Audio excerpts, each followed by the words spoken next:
studied biochemistry in Delso Abraka, but at some point I had to journey into tech, and it was still, some of the learnings from CFI that made that possible for me.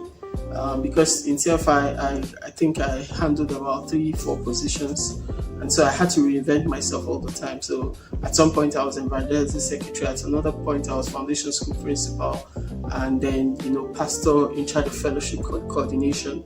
So you see that each position had to make me reinvent myself, and that's what it has been for me. Got out of school, and then started taking IT certification courses, Oracle, Linux, ethical hacking and stuff, and then boom, found myself, full-blown tech professional. In those intense hours of prayers, because we prayed, my pastor, he prayed, I learned discipline, I learned leadership. By working with people with different personalities, from different backgrounds, with different perspectives, I learned how to stay calm under pressure when plans changed last minute and we had to think on our feet. Those lessons followed me into my journalism career. If you're in CFI now, I promise you're not making a mistake. You see that mantra, grooming God's love for the future today, is not a joke. And I speak not just for myself. I know several CFIs. So what they were doing back in school, in CFI, is what they're doing now in real life, and that's what they're making money from, and that's what's even putting their name out there. So I encourage you, being in CFI is not a mistake. Being in CFI is one of the best decisions you can make. Being in CFI is one of the amazing things that can help you in the future. At Reuters, when I had to make fast decisions under pressure, there was a lot of pressure. We're dealing with Boko Haram attacks almost every day in the northern region. And we also had breaking news happening in other parts of the country where, as a one-man band, I always had to find a way to navigate and make sure everything was running smoothly. So the pressure wasn't entirely new based on what I had learned back in school. I had done something similar, except now the camera crew was real and the stakes were global.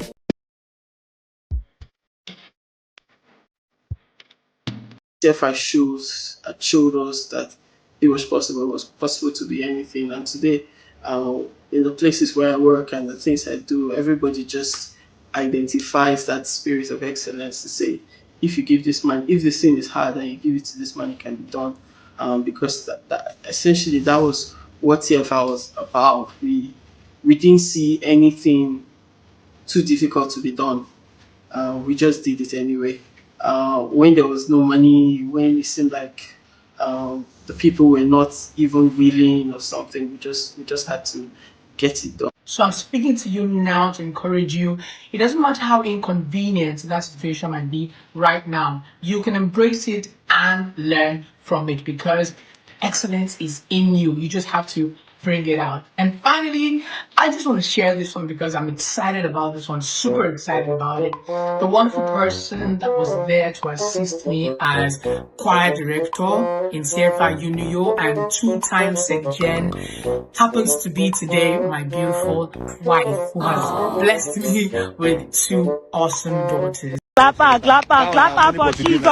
Clap for Jesus! So I encourage you, be very, very careful about the relationships that you have in your space right now, because you never can tell what the future holds, okay? I hope this inspires you. I hope this encourages you. Your future is way better than yours today, because you're learning, you're growing, and you're inspiring others. Thank you, and keep the fire burning. C to the F to the I, CFI. So to every one of you in CFI right now, I want you to hear this clearly.